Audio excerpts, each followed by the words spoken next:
Hello everyone, today we are talking about Halo and the story as it relates to Master Chief. We are going to try to say as much as possible in as little a time as possible to get you ready for Halo 5 when it comes out on October 27th. Now remember, this series is called We Try to Explain. I am doing most of this from memory. Are we going to leave stuff out? Absolutely. Are we going to get some things wrong? Probably. To get you guys some initial setup here, this is before any of the games. Centuries from now, humans colonize on hundreds of different planets. And of course, humans being humans, war breaks out and everybody's not happy and it's a whole big thing. In an effort to maintain stability, a scientist known as Dr. Halsey conceives of the Spartan 2 program. Now, the Spartan program uses nefarious means. They kidnap very young children. And when those children reach maturity, all the while undergoing intense training, they receive terribly painful physical augmentation, so bad in fact that only 56% of these people undergoing augmentation survive. Those that do get fitted with this super powerful military armor, creating these amazing super soldiers. These super soldiers are so effective that they are able to establish some semblance of stability, but of course, this being a sci-fi story, things get worse, and an alien menace known as the Covenant invades Reach, the second most populous human planet, the first being Earth. Now, this is where the story of Halo Reach begins, and Halo Reach focuses on a team of Spartans known as Noble 6. Noble 6 is tasked with defending Reach as humanity tries to evacuate. They're successful in doing so, and Noble 6 is given yet another task. They're sent to retrieve Cortana, a AI that is the clone of Dr. Halsey's brain, and we discovered later on that Cortana ends up becoming a crucial part in humanity's defense.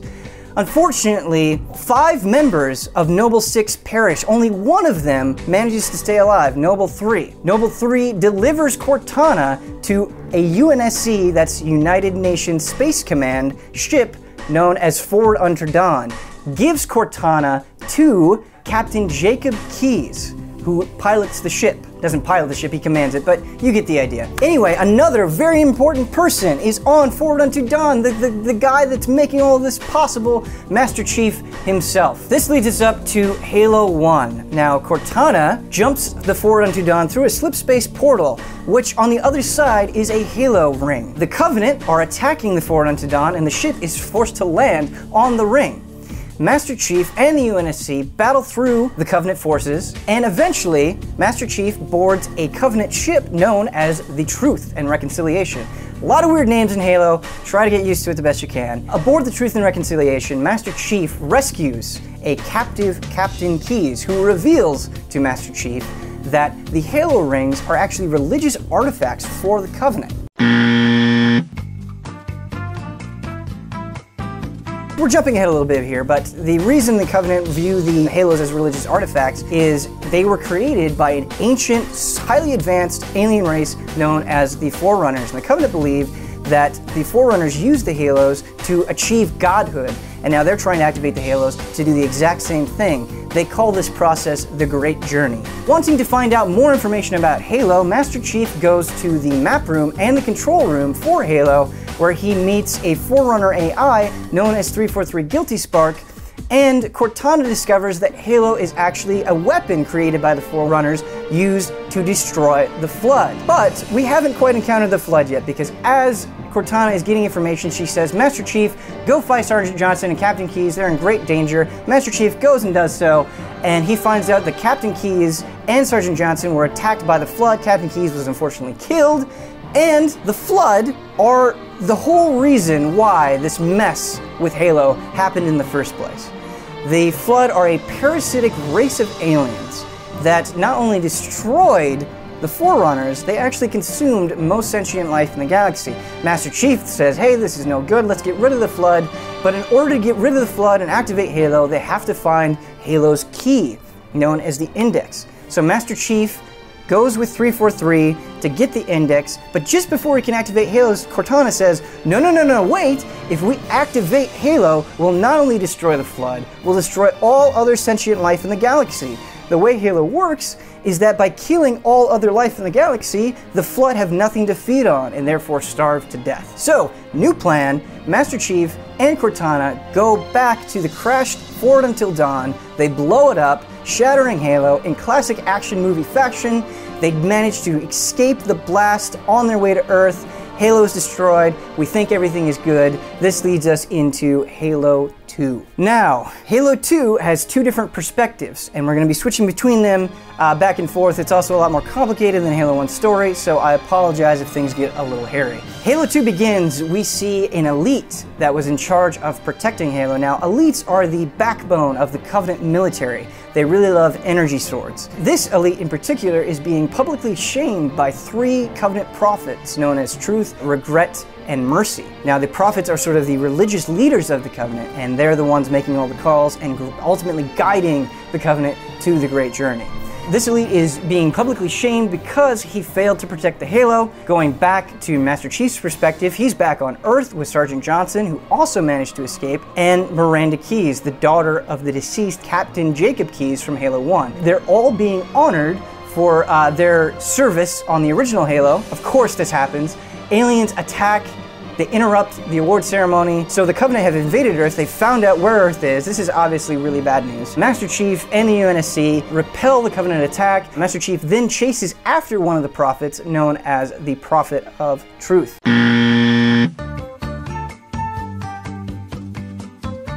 Going back to our shamed elite friend, he is given a chance at redemption. He becomes the Arbiter. Now, the Arbiter is the highest religious rank an elite can achieve. What the Arbiter is meant to do is he's meant to go on these suicide missions, and he's expected to die as a martyr for his cause and for the Covenant. The Arbiter's first mission, in this case, is to kill a rebellious elite who claims that the Great Journey is all just a big scam. And this rebellious elite also does a really bad thing. He breaches a Flood containment facility and lets loose a group of Flood. The Arbiter does successfully kill this rebellious elite. Flashing back to Master Chief, he chases after the Prophet of Truth. He manages to kill him and then is bombarded from space by the Covenant and falls into a deep chasm where he is rescued by a tentacled monster. I am not making any of this up. This actually happens. This is the storytelling of Halo. The Covenant, in a great dissent, they're very upset at the elites because the elites are in charge of protecting the prophets. A prophet died by Master Chief, so they think the elites are failing their duties. So they name another alien race, part of the Covenant, known as the Brutes, these great ape-like creatures that wield giant hammers. They say that you guys are now the ones in charge of protecting the prophets. And our Arbiter friend, his second task is to go and retrieve the Index so they can activate Halo. As he goes to get the Index, he's successful in doing so. Miranda Keyes and Sergeant Johnson were also going after the Index. He captures them, but then the Arbiter is betrayed by the Brute chieftain known as Tartarus. And Tartarus knocks him into a lake where he is rescued by the same tentacled creature that snagged Master Chief. This tentacled creature is known as Gravemind. The Gravemind is essentially the brain of the Flood, controlling all of them. He gets both Master Chief and the Arbiter together and says, hey guys, listen, I know the Flood were bad news, but if these guys activate Halo, we're all dead. So let's work together to stop this threat. He sends Master Chief and the Arbiter away to do just that. The Arbiter manages to stop Tartarus from activating Halo. Cortana stays aboard a Covenant ship known as High Charity. The reason she stays behind is that in case Tartarus was successful in activating the ring, she would destroy High Charity and preventing the ring from killing all life in the galaxy. Master Chief discovers that the Prophet of Truth is going to Earth. Along the way, he finds a Flood-infected Prophet of Mercy who dies from the Flood, and he chases after the Prophet of Truth to Earth. Now we start Halo 3, we're halfway there. Master Chief crashes into Earth. He is rescued by the Arbiter and Sergeant Johnson. They decide to go after the Prophet of Truth, who is looking for this Forerunner installation in Africa known as the Ark. Now the Ark is bad news because from the Ark, you can activate all the Halo rings at once. If you thought one Halo ring was bad, imagine all of them being activated at once. They obviously have to stop this. To make things even worse, a Covenant ship infested with Flood crashes into Earth, so now the Flood are on Earth. That's bad news. Master Chief fights through the Flood. He receives a message from Cortana saying even more Flood are on their way, and then he has to go through this slip-space portal activated by the Prophet of Truth to reach the Ark. He does just that. So, Master Chief, the Arbiter, and Sergeant Johnson make it to the Ark. A flood-infested High Charity Covenant ship crashes into the Ark, but instead of the flood attacking Master Chief and his allies, the Gravemind says, hey, look, no wait, our priority is stopping the Prophet of Truth. They eventually make it to the control room, where they find a unfortunately deceased Miranda Keyes. The Arbiter then kills the Prophet of Truth, and once the threat of death is gone, Gravemind turns the flood on Master Chief and the Arbiter. On the run, they discover that a new Halo ring, an unfinished Halo ring meant to replace the one we saw in Halo 1, is being constructed. They come up with the brilliant idea of blowing up this unfinished Halo ring, because it'll be maybe powerful enough to kill the Flood and the Ark. But to blow up the ring, they need the Index, which Cortana has, and she is on the Flood-infested High Charity. So, Master Chief, being the hero that he is, goes into the High Charity, kills the Flood, gets Cortana and the Index, then he goes to the unfinished Halo, activates it, escapes on the Forward Unto Dawn, and tries to go through the slip-space portal. Unfortunately, the blast from the unfinished Halo ring closes the slip-space portal prematurely, cutting the ship in half. The front part of the ship, carrying the Arbiter, successfully makes it to Earth, and the second half of the ship, carrying Cortana and Master Chief, floats aimlessly through space. Master Chief, with the Flood gone and the Covenant repelled, thinks he's done a good job and tells Cortana to wake him when he's needed. Now we begin Halo 4, the final game in our explanation. I have some personal problems with Halo 4 because they employ what I like to call space magic to rectify some of their problems. So Halo 4, Master Chief and Cortana have been floating through space for 4 years. Their ship, the Forward Unto Dawn, or half of the Forward Unto Dawn I should say, is invaded by Covenant. Cortana wakes Master Chief up, he fights the Covenant, but as this is going on, they get sucked via a gravity well into a machine planet known as Requiem. Upon landing on the planet, Master Chief can tell that something is wrong with Cortana. AIs are only supposed to last so long. Cortana is past her expiration date and says that she's undergoing rampancy. That's how AIs deteriorate, and she will literally think herself to death. Master Chief, I guess in love with Cortana,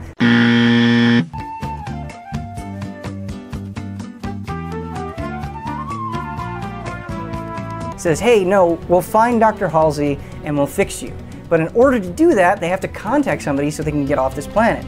So they go and they find communications. As they activate the communications, they accidentally wake up a Forerunner, an actual Forerunner known as the Didact. Now, we'll get more to him later, but the Didact is the supreme military commander of the Forerunner, and he's bad news. Additionally, Master Chief and Cortana were successful in reaching out to a UNSC ship known as the Infinity. Unfortunately, they weren't able to warn the ship about the gravity well, so the Infinity crashes into Requiem, and the Didact dashes off in that direction. Master Chief, being the hero that he is, goes off in that direction as well. He fights off the Covenant and eventually restores the UNSC Infinity. Sometime while this is happening, now this is where we get into the bullshit, so keep that in mind. Master Chief encounters the living memory of the Librarian, another Forerunner and the wife of the Didact. The Librarian sort of fills us in on who the Didact is, what his deal is, why he's a bad guy.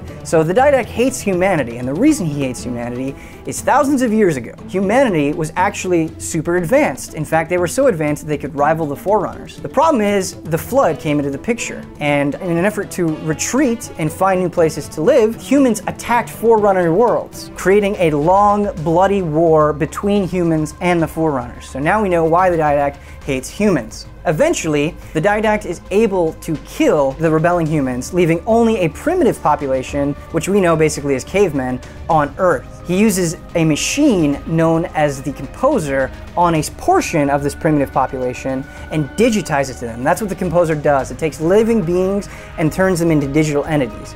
He then takes these digital minds and places them in mechanical bodies, which we know as the Prometheans. We've been fighting Prometheans in Halo 4 up until this point, but it's not until now that we actually understand them. Seeing her husband digitize and enslave humans obviously upsets the Librarian, and she imprisons the Didact. And unfortunately, because the Forerunners are weakened, they are wiped out by the Flood, leaving only the Didact. Now that the insane Didact is awake, the Librarian urges Master Chief to get rid of him, and using space magic, makes Master Chief immune to the effects of the Composer.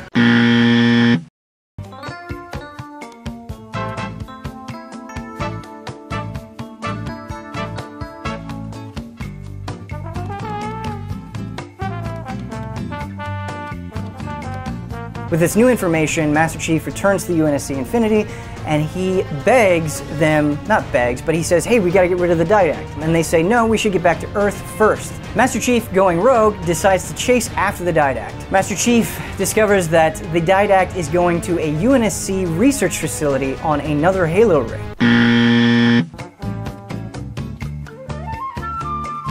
where the composer is being held and researched by the UNSC. The Didact reaches the facility, grabs the composer, and uses it on the facility, digitizing everyone there except Master Chief because he is protected by Librarian's space magic bullshit. Master Chief eventually catches up to the Didact ship, and somehow Cortana, I don't know how an AI does this, she manages to restrain the Didact, giving Master Chief just enough time to use a grenade to knock the Didact into a space rupture, and we think he's gone forever. Using a nuclear bomb that he got from the research facility, Master Chief blows it up at point-blank range to get rid of the composer.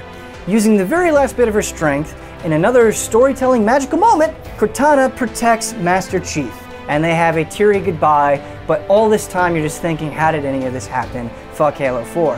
After Cortana is gone, Master Chief is rescued by the UNSC Infinity. Halo 4 comes to a close. You are now ready for Halo 5, which comes out October 27th.